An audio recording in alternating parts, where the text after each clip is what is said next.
시간에는 에베소서 강의 50번째 시간으로 빛의 자녀들처럼 행하라는 제목으로 에베소서 5장 8절과 9절의 말씀을 중심하여 말씀을 배우도록 하겠습니다. 계절이 바뀌는 것을 그 무엇으로도 막을 수가 없습니다. 이 여름 굉장히 무덥죠.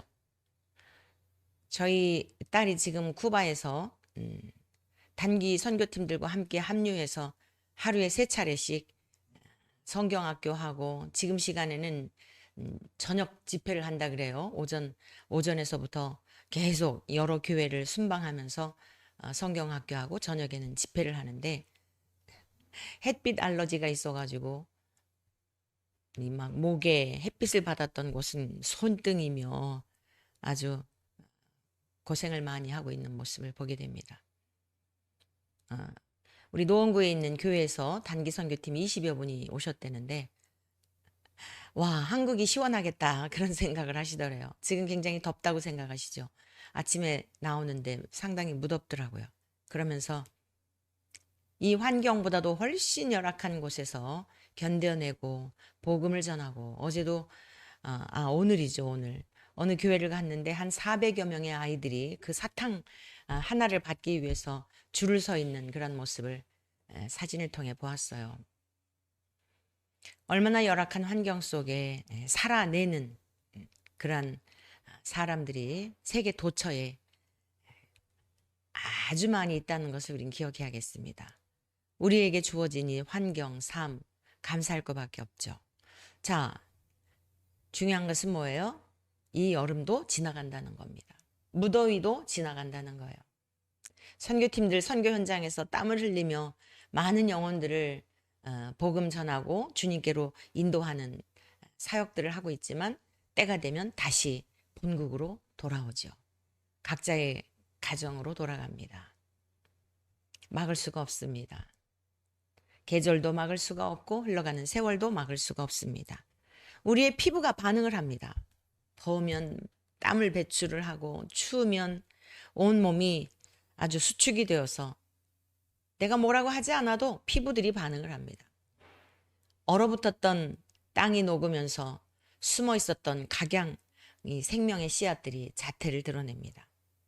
자, 하물며 하나님의 거룩하신 영이 죄와 허물로 죽어 있었던 우리 안에 거하시게 될 때에 여러분 변화되지 않을 수 있을까요? 변화되지 않는 것은 이상한 일입니다. 그건 생명이 아직 그 안에 움트지 않았든지 아니면 병들었든지 아니면 생명이 내 안에 있는 것처럼 착각하고 있지만 실상은 그렇지 않은 경우들이죠. 어제 월요 광화문 광장 기도회에 다녀왔는데요. 또 아침 방송 끝나고서는 이제 이동환 재판권 때문에 다녀왔는데 기도회 그 재판 끝나고 기도회 현장으로 가는 중에 우리 이제 목사님들하고 또 어느 집사님에서 4분이 같이 동승을 해서 광화문으로 가게 되었죠. 근데 어느 목사님이 고백을 하는 거예요. 목회자 자녀로서 신앙생활을 하다가 어떻게 거듭남을 경험하였는지 고백을 하는데 참 대부분의 사람들은 극심한 고난 가운데 아주 인생에 힘들고 어려운 중에 주님을 바라보면서 성령 하나님을 인격적으로 경험하는 경우들이 많거든요. 근데 그 목사님은 매우 특수한 그런 경험을 했더라고요. 미국에서 이제 박사과정 공부를 마치고 한국에 돌아와서 방을 얻어가지고 그 논문을 쓰고 있었을 때였는데 어떤 이 동성애 문제에 관한 그러한 것들을 접하면서 화들짝 놀랬다는 거죠. 이 사람들이 이렇게 동성애에 빠져서 이 동성애가 죄인데도 불구하고 그것을 인식하지 못하는 사람들이 있구나 충격을 받았다는 거예요. 우리가 볼 때는 그렇게 대단하게 생각하는 그것이 막 성령님을 인격적으로 경험할 만한 일인 것 같지 않은 그런 거잖아요. 근데 그분에게 있어서는 너무 충격적이었대요. 그리고 함께 그 같이 신학을 공부하고 신앙생활했던 어떤 그 분이 전혀 방향성이 다른 그러한 길을 가면서 같이 함께 같은 방향성을 보고 갔던 그 모습을 보니 내가 지금 어디로 가고 있지? 나도 같은 그런 어떤 생각과 방향성을 갖고 그런 건 아닌가. 충격을 받고 이건 아니지 하고서는 돌아서는 계기가 되었는데 정말 순간이었대요. 세상이 달리 보이더라는 거예요. 정말 특별한 경험이더라고요. 죄에 대한 것을 인식하면서 하나님의 진리의 말씀을 왜곡하는 것에 대한 것을 인식하면서 하나님에 대한 두려움과 경외심을 갖는 순간 이건 아니지. 그리고서는 그 생각을 바꾸었는데 갑자기 보여지는 세상이 다른 너무 아름답게 느껴지고 하는 그런 경험을 하게 되었노라. 그래서 반동성애 운동을 아주 열심히 하고 계신데요. 여러분 참 빛이신 주님이 생명이신 주님이 우리 안에 내주하시면 달라지게 돼 있어요. 분별하게 되어 있습니다. 함께 공부를 했고 함께 믿었던 친구인데 진리에서 벗어나서 왜곡되어 있는 그러한 가치관, 생각, 방향성을 보게 될 때 이건 아닌데 지금 어디로 가고 있는 거지? 내가 지금 가고 있는 게 맞나? 소위 말하는 아주 운동권으로 좌파적 성향을 가지고 대학 다닐 때도 극심하게 그러한 행동을 같이 했던 그런 동역자인데 진리의 성령님이 깨닫게 하신 거죠. 죄에 대하여 주님이 찾아오신 거죠. 네가 지금 어디로 가고 있느냐? 너가 지금 함께하고 있는 이들이 지금 무슨 짓을 하고 있느냐? 인격이신 성령 하나님께서 깨닫게 해주신 거죠.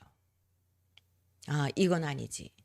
생각을 바꾸고 돌이키는 순간 참 빛이신 주님께서 어둠의 세력들에 대한 것, 어둠의 일들에 대한 것을 보게 되니까 주님은 또 그 다음에 죄에 대하여 보여주신 다음에 뭐죠? 의에 대하여. 하나님의 은혜와 하나님의 사랑의 깊이 속에 침잠하게 되니까 보여지는 세상이 아름다운 거예요. 똑같은 세상인데. 여러분 오늘 에베소서 5장으로 들어가서 지금 어둠의 일들에 대한 것을 계속 경계하며 우리가 과거에는 전에는 어둠이더니 에베소서 5장 8절의 말씀입니다. 바울이 증언하는 거예요. 너희가 전에는 어둠이더니 죄 가운데 있었다는 겁니다. 그리스도 밖에 있었다는 거예요. 이제는 전에는 이제는 확연하죠. 전에는 어둠이었는데 이제는 주 안에서 빛이라. 빛의 자녀들처럼 행하라. 빛이 있는데 여러분 여전히 어둠이 같이 공존하고 있다? 있을 수 없는 일이에요. 빛이 있는 곳에는 어둠이 물러가게 되어 있고 어둠은 빛의 지배하에 힘을 못 쓰는 것입니다. 자, 그렇다면 우리가 전에는 어둠이었던 존재들이었는데 이제는 예수 그리스도 안에서 빛의 자녀가 되었다는 거예요. 그러면 그 근거가 뭐죠? 어떻게 빛의 자녀가 된 것이죠? 요한복음 1장 9절에서 13절의 말씀입니다. 참 빛, 곧 세상에 와서 각 사람에게 비추는 빛이 있었나니 그가 세상에 계셨으며 세상은 그로 말미암아 지은 바 되었으되 세상이 그를 알지 못하였고 자기 땅에 오매 자기 백성이 영접하지 아니하였으나 영접하는 자 곧 그 이름을 믿는 자들에게는 하나님의 자녀가 되는 권세를 주셨으니 이는 혈통으로나 육정으로나 사람의 뜻으로 나지 아니하고 오직 하나님께로부터 난 자들이니라. 자, 여러분 보십시오. 요한복음 1장은 주님의 목격자였던 사도 요한이 곁에서 지켜보면서 예수님이 어떠한 분이신지에 대한 것을 친히 목격한 목격자가 태초에 말씀이 계셨는데 영원 전에 계시던 그분이 육체를 입고 이 땅에 오셨구나 하나님과 동일한 본질과 본체이신데 육체를 입고 성자, 하나님의 아들의 위치로 이 땅에 오셨구나. 그분이 바로 이분이시구나. 그런데 예수님이 이 땅에 참 빛으로, 어둠은 죄를 말합니다. 어둠 가운데 놓여져 있는, 죄 가운데 있는 인생들에게 참 빛이신 주님이 오셨는데도 불구하고 세상이 창조되기 전부터 계셨던 그분이 자기가 창조하신 땅에 오셨는데도 불구하고 사람들은 받아들이지 않고 알아보지 않고 영접하지 아니하였다는 거예요. 그런데 그러한 중에서도 영접하는 자, 환영하고 모셔드리고 주인 삼은 그 사람들, 곧 그 이름을 믿는 자들. 예수 그리스도의 이름이 뭐죠? 그가 자기 백성을 그들의 죄에서 구원할 자라는 뜻이잖아요. 우리의 죄와 허물을 위해 십자가에 죽으신 구원자이시며 우리들의 죄를 능히 용서하여 주실 구원자이심을 믿는 사람들, 그 믿는 자들에게는 하나님의 자녀가 되는 권세를 주셨다는 거예요. 그런데 이것은 혈통으로나 육정으로나 사람의 뜻으로 된 것이 아니라 내가 요청해서 된 것도 아니고 부모님의 슬하에서 태어난 우리들이 자격이 있어서나 어떤 힘이 있어서나 능력이 있어서가 아니고 오직 유일한 하나님께로부터 난 자들이라. 하나님께서 허락하신 선물을 우리가 받았기 때문에 여러분 이 사실이 믿어지는 것입니다. 그리고 주님이 우리 안에 참 빛으로 계시는데 그렇다고 한다면 우리들에게 있어서 하나님의 자녀가 된 우리들이 반드시 어떤 확증하는 게 있어야 된다는 거예요. 증거물이 있어야 된다는 겁니다. 그것을 열매라고 말하죠.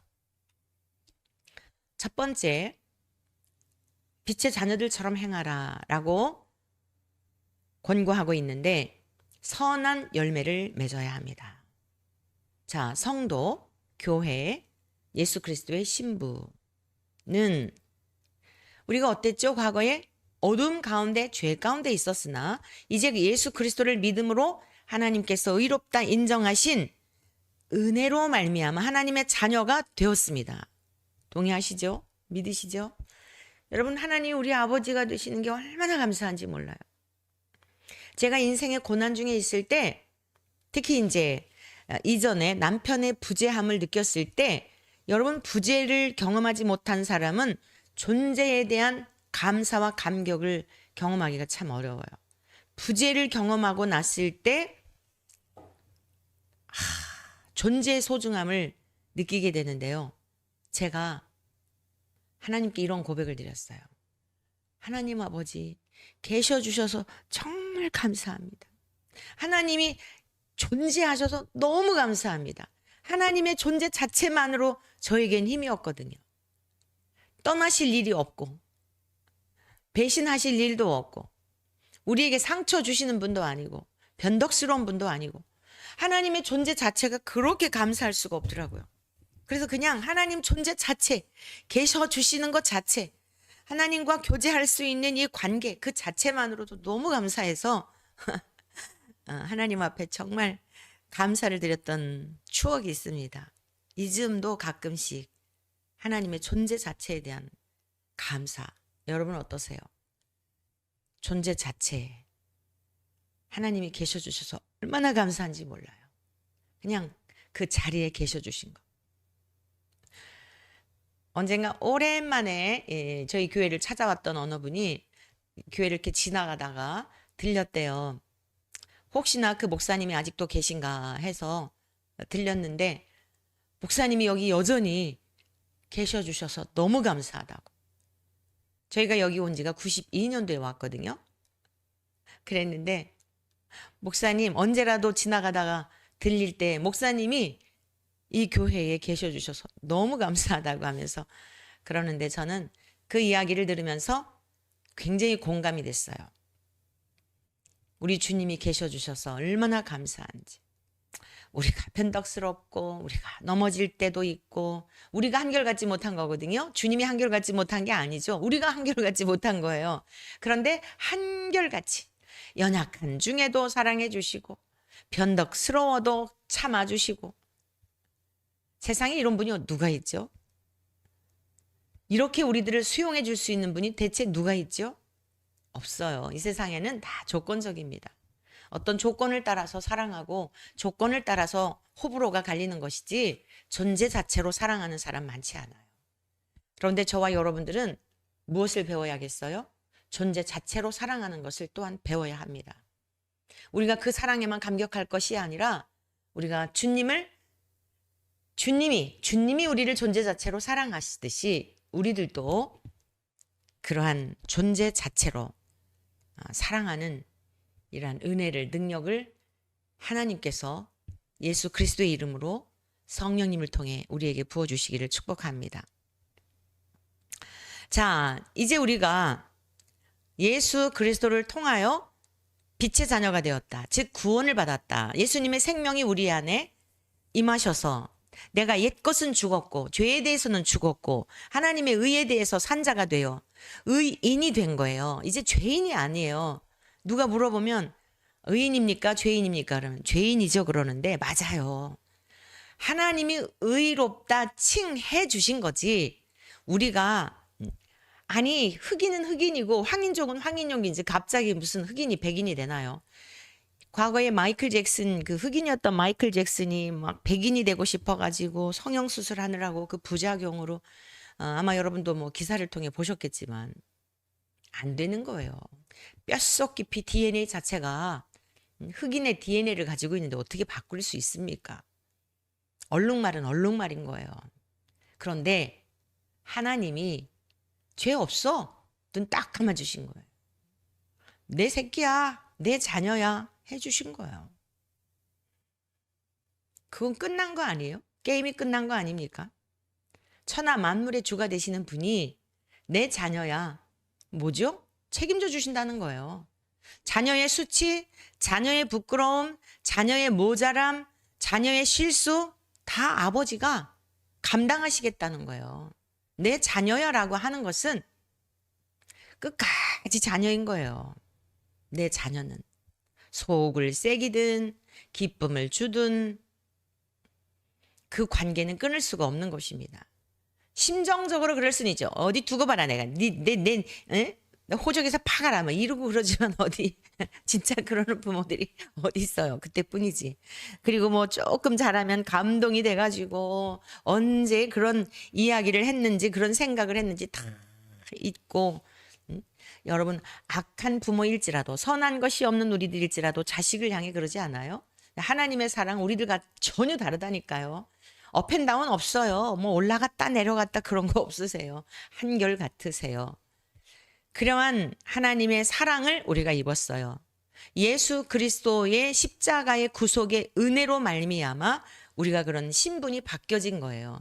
염치 없지만 의인인 거예요. 그러면 그에 걸맞는 삶을 살아야죠. 마음으로는 아우 나 같은 인생이 어떻게 구원을 받았지? 내가 어떻게 의인이야. 그래서 여전히 죄인입니다. 이러한 것보다 믿음으로 믿음이 없이는 기쁘시게 할 수 없어요. 하나님은 우리에게 믿음을 요구하시는 거거든요. 예수님이 이 땅에 오셨을 때에도 제자들 있는 모습 그대로 용납해 주셨어요. 그러나 의심하는 믿음, 적은 믿음, 믿지 못하는 불신 이러한 것들에 대해서는 책망하셨어요. 백부장과 같은 믿음, 수로보니게 여인과 같은 믿음, 세리와 같은 그런 자들을 볼 때는 칭찬하셨어요. 다른 거 원하시지 않아요. 50보 100보예요. 우리 기준으로 볼 때 저 사람은 이렇고 이 사람은 이런 것 같지만 하나님 편에서 볼 때 다 똑같아요. 우리 다 목욕탕에 가면 벌거벗잖아요. 다 똑같은 거예요. 어떤 옷을 걸치고 있었느냐. 밖에 나와서 법복을 입으면 법관인 거고 성의를 입으면 성직에 종사하는 사람인 거고 의사 가운을 입으면 의사인 줄 알지만 여러분 그거 다 벗겨놓으면 똑같은 상관하는 자 앞에 벌거벗은 것과 같다고 말씀하고 있습니다. 다 똑같은 거예요. 속에 있는 것들을 감출 수 없어요. 그런데 하나님은 눈 감아 주신 거예요. 누구 때문에요? 사랑하는 아들의 그 희생 때문에. 예수 그리스도께서 죽기까지 순종하신 그 순종 때문에 그 아들 때문에 우리를 용납해 주신 거예요. 그래서 우리는 에베소서 5장 9절에 있는 말씀과 같이 열매를 맺어야 합니다. 빛의 열매는 모든 착함과 의로움과 진실함에 있느니라. 여기서 착하다라고 하는 이 의미는요, 덕행이나 선행을 의미합니다. 여기서의 이 착한이라고 하는 것은 아가토시네, 선함, 이런 말씀 드렸었는데 이건 아가토시네가 아니에요. 덕행이나 선행을 의미하는데 이 단어는 선하다라는 단어에서 유래한 거예요. 그러니까 우리 스스로는 덕을 행할 수 있는 능력이 없어요. 선을 행할 수 있는 능력이 없어요. 그럼 여러분들이 이렇게 생각하시겠죠? 교회 안 다녀도 어디에다 기부하고 평생 모은 돈을 학교 나오지 못하시고 뭐 콩나물 팔아서 생활하셨던 분이 근검 전략하여 모은 돈을 학교에다가 기부하시고 그러던데,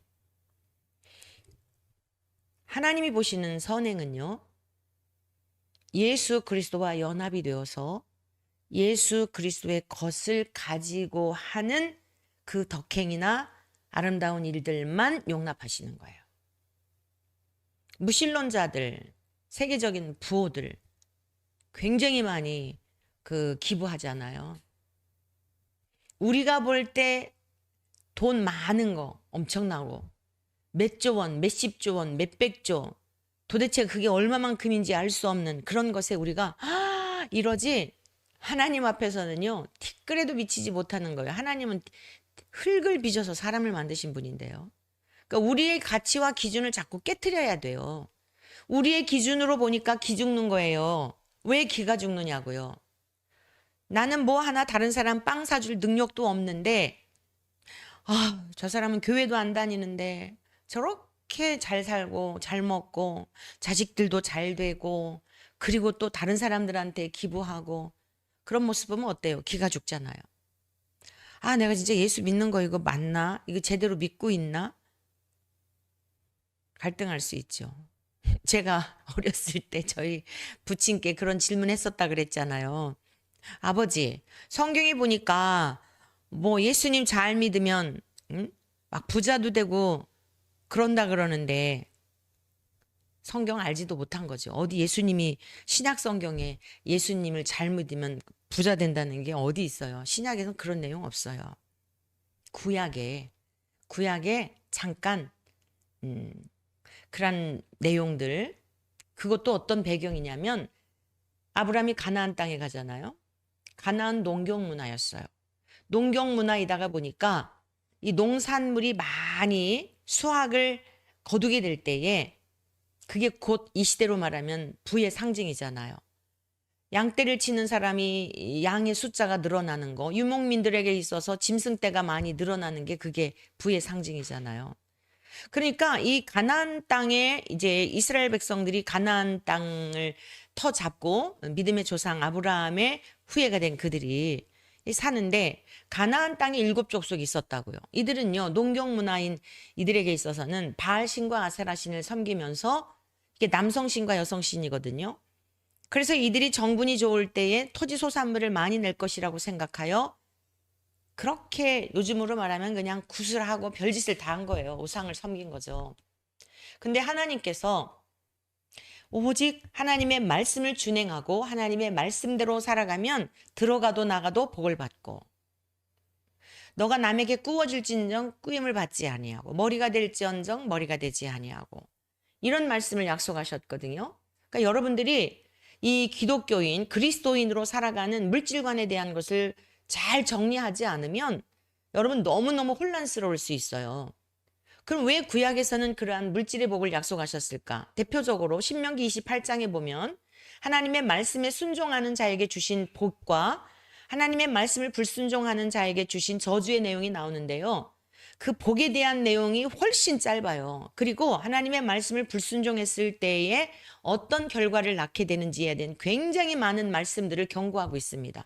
오늘 이 방송 끝나고요, 신명기 28장을 꼭 여러분 집에서 보시고 여러분의 물질관에 대한 것을 잘 정리하시기를 바라요.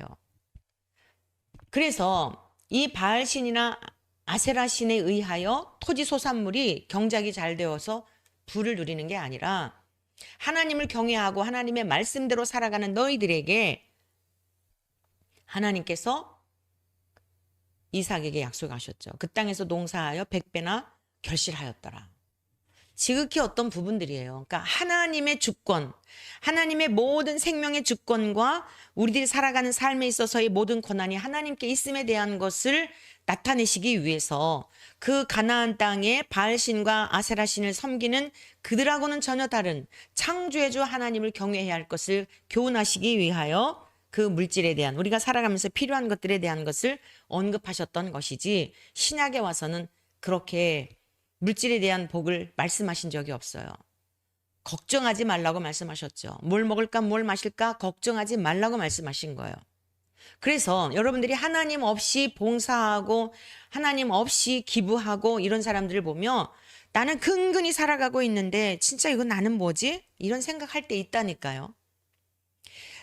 그리고 저렇게 많은 신앙 없이도 봉사를 많이 하고 헌신하고 기부 많이 하는 사람이 마치 천국의 앞자리에 갈 것처럼 생각하는 이런 관점 자체를 바꾸셔야 한다는 거예요.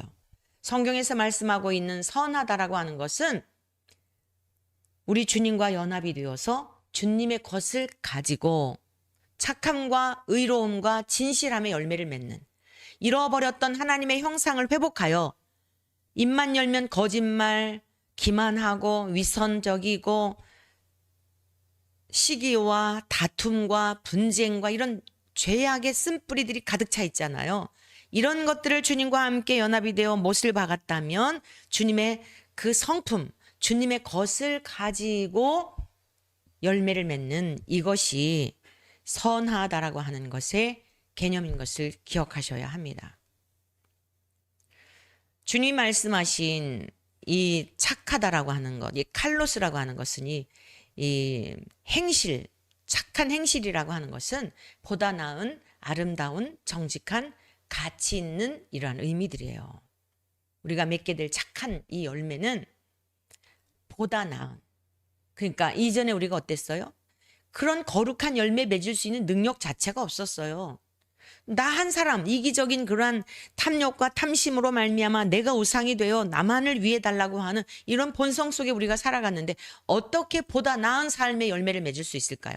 어떻게 하나님이 보시기에 아름다운 열매를 맺을 수 있을까요? 어떻게 우리가 정직한 삶을 살아낼 수가 있죠? 가치 있는 삶을 살 수 있죠? 없어요. 우리 인간의 힘으로는 안 된다고요. 그런데 우리 주 예수 그리스도와 함께 참 빛이신 주님과 함께 열매를 맺게 되면 이전의 삶과는 전혀 다른 정직한 삶, 보다 나은 삶, 아름다운 삶. 누가 보시기에요? 하나님이 보시기에.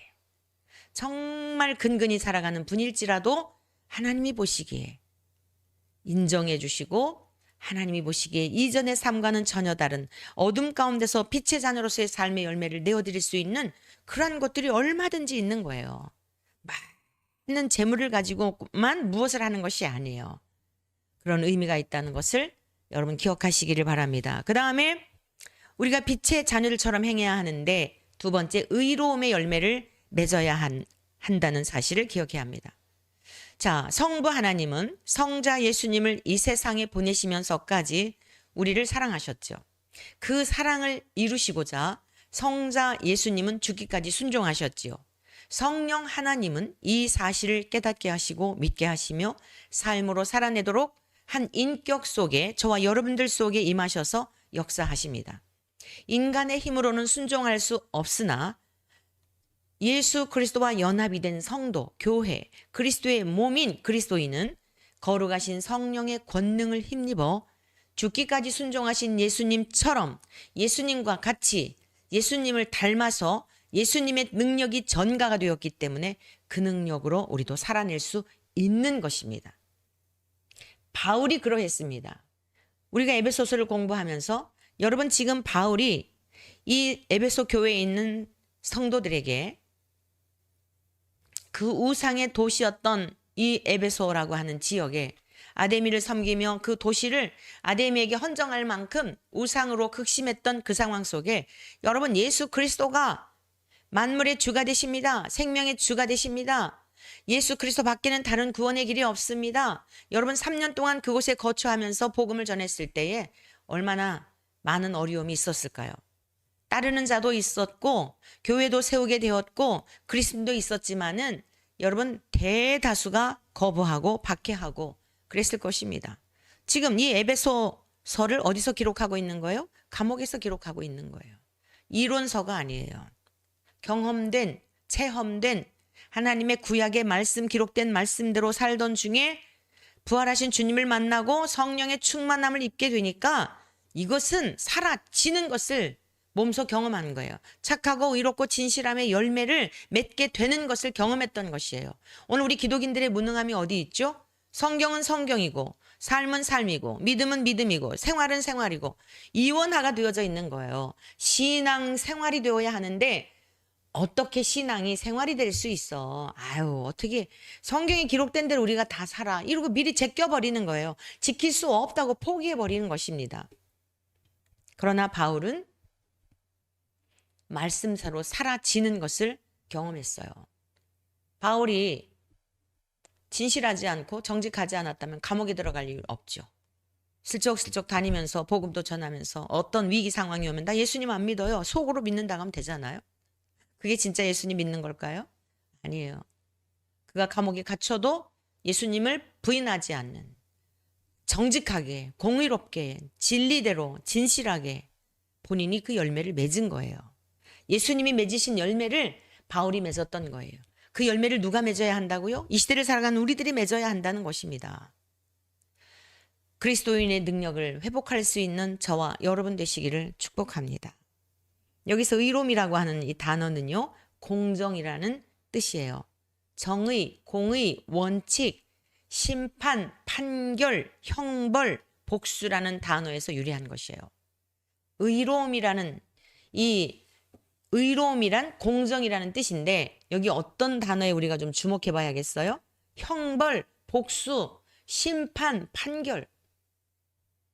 정의와 공의 하면 우리가 굉장히 그래도 좀 뉘앙스, 그 어감이, 우리 느낌이 정의가 있으면 뭔가 든든하잖아요. 정의롭게 판결하고 그러면 좋겠잖아요.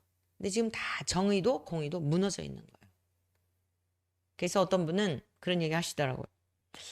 윤석열 정부가 이렇게 태동이 된 거, 검사 출신이었던 분이 태동이 된 것은 너무나 무법한 대한민국이 되었기 때문에 그 법과 질서를 세울 수 있는 그런 나라가 되게 하시려고 하나님이 정치 경험도 없는 그런 법조인이 이렇게 검찰 출신의 대통령이 세워진 거 아닌가라고 하면서 많은 부분들이 공의롭게 그래도 이전에 보다는 공의롭게 그 눈치 보지 않고 뭐 그런 평가들을 하고 있잖아요.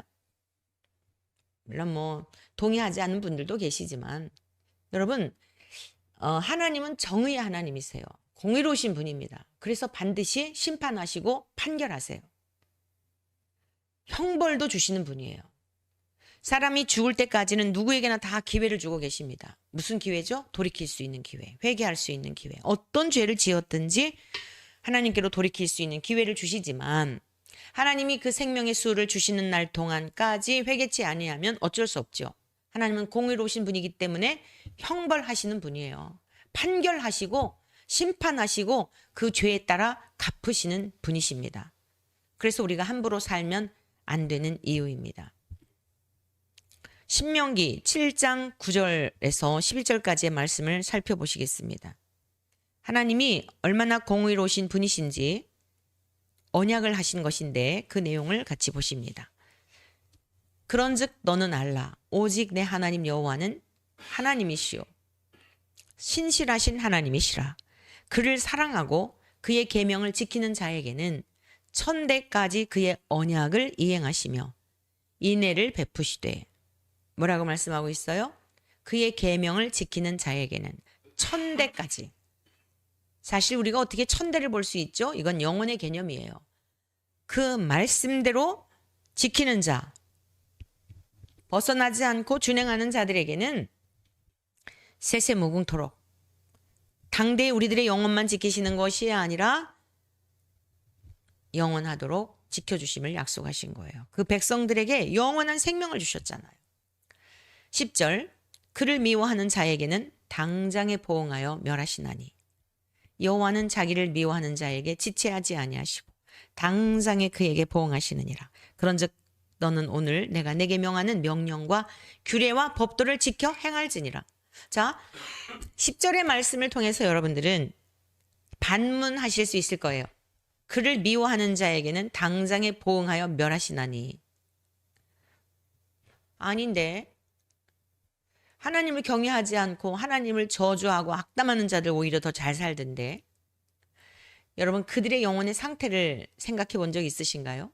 그들이 그렇게 하나님 앞에 악을 행하고 거역하고 온갖 말로 모욕하는 이유가 뭐죠? 지옥을 살고 있기 때문이에요. 기쁨이 없기 때문이에요. 천국은 어떤 곳이에요? 에덴은 어떤 곳이었어요? 기쁨의 동산이었잖아요. 예수 그리스도를 믿음으로 말미암아 우리가 회복된 게 뭐죠? 기쁨이 회복된 거예요. 평강이 회복된 거예요. 근데 그들에게는 기쁨이 없어요. 이미 보응을 받고 있는 거예요. 지옥 경험하는 거예요. 그래서 고슴도치처럼 뾰족뾰족 가시가 돋아나와 기회만 있으면 막 다투고 조금만 뭐 하면은 싸우고 묻지마 살인이 왜 정말 기가 막힌 시대가 되었는데 정말 복음밖에는 방법이 없어요. 처처에 흩어져 있는 그리스도인들이 정말 전투적으로 복음을 전해야 합니다. 지옥은 죽은 다음에만 가는 게 아니라 이 땅에서도 마음에 평강이 없고 목마르고 가져도 만족하지 못하고 마음에 단잠 침대가 없어서 잠을 못 자는 게 아니에요. 먹을 양식이 없어서 굶주림이 아니에요. 늘 목마름의 삶. 이 땅에서도 보응을 받는 것이에요. 그런데 반면 그의 계명을 지키며 하나님 안에서 즐거워하는 자들은 자랑할 거 없어도 별 볼 일 없어 보여도 부러울 게 없는 거예요. 만족한 삶, 목마르지 아니한 삶. 요한계시록에서 말씀하고 있는 그 실제한 천국을 이 땅에서 우리의 심중에 누리게 되는 거죠. 이 귀한 은혜와 복이 우리 모두에게 넘쳐나시기를 축복합니다. 이 시대의 교회의 문제는 하나님의 사랑만을 말하고 있기 때문이에요. 심판의 복음, 회개의 복음, 보응하시는 하나님 전해야 합니다. 사랑 타령만 하지 말고 고침받아야 할 것에 대하여 우리가 담대히 증거하는 이 땅의 교회들, 주의 종들이 되어야 할 것이고 성도 여러분들도 진리의 말씀을 말씀대로 받아들이고 그 말씀대로 순종하는 그러한 복된 성도들이 되시기를 주의 이름으로 축복합니다. 자, 세 번째, 빛의 자녀들처럼 행해야 하는데 진실함의 열매를 맺으라는 것입니다. 여기서 진실이란 진리, 참된이라는 뜻입니다. 이것은 기독교의 본질이죠. 우리가 아멘 그러잖아요. 그게 진실이란 뜻이에요. 맞습니다. 하나님의 말씀은 진실하십니다. 동의한다는 뜻이에요. 아멘 그러잖아요. 동의합니다. 네, 그렇게 되기를 바랍니다. 지금은 제가 잘 믿어지지 않는데 아멘은 뭐죠? 순종의 표식이기도 해요. 그 말씀을 들을 때에 아멘 아멘 하면서 화답하는 것 굉장히 중요합니다. 자, 여러분도 한번 생각해 보세요. 하나님은 인격이시거든요. 하나님은 영이시니 라고 할 때 항상 인식해야 될 게 뭐냐면 인격이시다 이 뜻이란 말이에요. 여러분이 누구하고 이렇게 대화를 하는데 눈만 멀뚱멀뚱 뜨고 있는 거예요. 별 이야기를 해도요. 고개를 세로로 젓거나 가로로 젓거나 뭐 입으로 또 무슨 아 그래 뭐 한다든가 뭐 전혀 미동도 하지 않고요. 무슨 얘기를 해도 웃지도 않고요. 화내지도 않고요. 도대체 이 사람이 내 말을 듣고 있는 거야 안 듣고 있는 거야. 그런 경험 안 해보셨나요? 전화 통화하면서는 어떻죠? 얼굴이 안 보이잖아요. 가만히 있으면 상대방이 뭐라 그래요? 여보세요? 여보세요? 내 얘기 듣고 있어? 이러잖아요. 가끔씩 추임새를 해줘야 아 그랬구나. 아 속상했겠네. 아 좋았겠네. 그래 상대방이 내 말을 듣고 있구나. 그럴 거 아니에요? 이 설교하다 보면 자 우리 교회 성도님들 잘 들으세요. 너무 젊잖아요. 정말 감격 속에 하나님의 말씀을 전하는데 얼마나 점잖은지, 눈만 멀뚱멀뚱 뜨고 있는 사람하고 대화한다고 생각해 보세요. 근데 막 이렇게 리액션 해주고 말을 하는데 막 재밌어서 같이 웃을 때 웃어주고, 고개 끄덕해주고 아멘 하고 그러면 신나가지고 더 여러분도 말하게 되지 않습니까? 부부지간에도 말하는데 딴짓하고 가만히 있고 아무 반응이 없으면 얘기하다가 그만두지 않아요? 왜죠? 내 말을 무시한다 이렇게 생각하는 거예요. 아멘이라고 하는 거 굉장히 중요합니다. 아멘 할 때 하나님이 영광을 받으신다고 바울 사도는 고린도 교회를 향해 선포했어요. 아멘이라고 하는 것은 굉장한 신앙 고백을 담고 있는 거예요. 그래서 말씀을 들을 때에 찔림을 받을 때도 아멘, 복된 말씀, 위로의 말씀을 들을 때도 아멘, 마음이 너무너무 불편하지만 주님의 말씀이 선포될 때는 아멘이라고 고백해야 합니다. 자, 그래서 여기 진실이라는 이 단어는요, 숨기지 않음으로 참된이라는 단어에서 유래한 것이에요. 숨겨진 것이나 숨길 수 없다라는 단어에서 유래한 것이에요. 그러니까 하나님 앞에서 어떤 것도 숨길 수 없어요. 요한계시록에 보면 아시아 7교회 중에 아시아 7교회에 이제 다양한 모습으로 나타나시잖아요. 아멘이시요, 충성되고 진실하시니, 이런 표현들 하잖아요. 아멘이시요. 우리 주 예수 그리스도는 숨길 수 없는 분이에요. 우리 주님 말씀이 육신 되셨다는 게 뭐예요? 다 폭로하신 거예요. 기록된 말씀 자체가 예수님을 통해 다 폭로하셨어요. 이후엔 또 뭐라고 말씀하셨죠? 요한복음 6장에서는 나는 세상을 위하여 내어주는 살이다, 생명이다, 떡이다 이르셨잖아요. 다 주신 거예요. 숨겨진 것이 없습니다. 숨길 수도 없습니다. 그분이 우리와 함께 하세요. 마가복음 7장 24절에 보면요, 예수께서 일어나사 거기를 떠나 두로 지방으로 가서 한 집에 들어가 아무도 모르게 하시려 하나 숨길 수 없더라. 숨길 수 없습니다. 그래서 우리들이 예수님을 믿는 그리스도인으로 빛의 자녀로 살아가는 삶의 형태가 어떠해야 되냐면, 집에서도 똑같은 모습, 교회에서도 똑같은 모습, 직장에서도 같은 모습이어야 해요. 근데 우리 어떻죠? 교회에서 다른 모습, 집에서 다른 모습, 직장에서 다른 모습 이러지 않나요? 또 다른 마스크를 쓰고 가면을 쓰고 각각 다르지 않나요?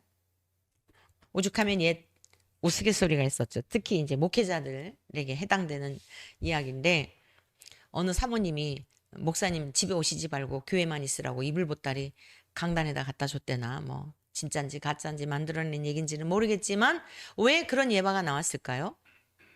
강단에서의 모습, 가정에서의 모습, 일상의 모습이 다르기 때문에 그런 거죠. 예수 그리스도가 우리 안에 계시기 때문에 가정에서나 여러분 일터에서나 교회에서 경건하게 예배를 드리는 모습이나 한결같아야 돼요.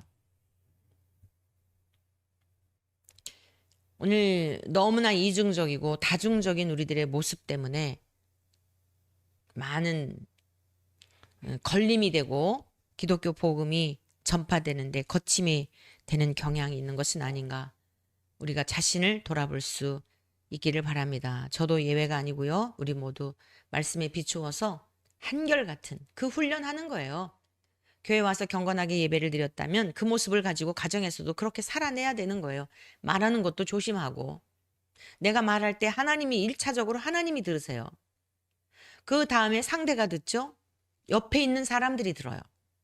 그래서 우리가 특히 그리스도인들이 그 주의해야 될 게 뭐냐면 식당에 가서죠.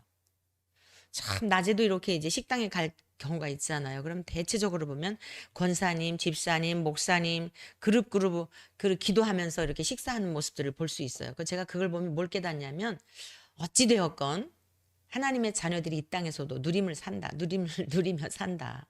그 시간에 와서 그렇게 식사하고 같이 교제하고 있다는 것은 그런 환경이 허락되었기 때문 아니겠어요?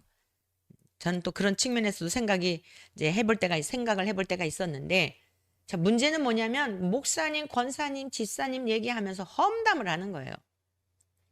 그럴 것 같으면 목사님, 집사님, 권사님 하지 말고 그냥 뭐 김 선생, 박 선생 그러든지 김 사장, 뭔 사장 하든지 그래야지. 항상 우리가 말을 하면 주변에 있는 사람들이 듣는다는 것을 염두에 둬야 돼요. 자, 마태복음 5장 14절에 예수님께서도 말씀하셨죠. 너희는 세상의 빛이라. 산 위에 있는 동네가 숨겨지지 못할 것이요 사람이 등불을 켜서 말 아래에 두지 아니하고 등경 위에 두나니 이러므로 집안 모든 사람에게 비치느니라. 예수님은 가르치기만 하신 분이 아니에요. 말씀 자체이셨으며 세상에 감출 수 없는 빛이셨고 그 자체이셨습니다. 착함과 의로움과 진실함 그 자체이셨습니다. 그 열매를 이제는 누가 맺어야 한다는 거죠? 에베소서는 교회론이라 그랬잖아요. 주님과 연합이 된 우리들이 맺어야 한다는 거예요. 그래서 예수님을 보며 하나님을 볼 수 있었던 것처럼 나를 본 자는 아버지를 보았거늘 이라고 말씀하신 것처럼 이제 우리를 보면서 사람들이 예수님을 보게 할 수 있는 그런 진실한 우리들이 되어야 합니다. 안무개를 보니까 아, 예수님이 그런 분이시구나. 안무개를 보니까 하나님이 그런 분이시구나. 이것이 바로 교회요. 이것이 성도라는 거예요. 그리스도의 신부의 모습이고 그로 인하여서 생명의 열매를 맺을 수 있는 것입니다. 말씀을 맺겠습니다. 오늘 우리가 살아가고 있는 이 시대에 성도들의 모습, 목회자들의 모습, 강단에서 가르치는 가르침에 들었던 메시지들을 살펴보기를 바라요.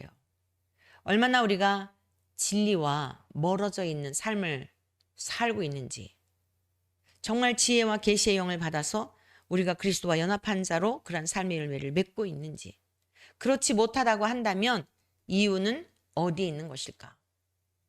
너무나 사람의 숫자나 보여지는 것, 화려한 것, 그런 것에 나도 모르는 사이에 물 들어와 있어, 세속화의 물결이 들어와 있어서 문선명 집단이나 여러분 신천지나 짧은 기간 동안에 사람들이 모여진 그 수를 보세요. 그것이 부흥이라고 한다면 우리는 너무너무 평생을 속고 살 수밖에 없습니다.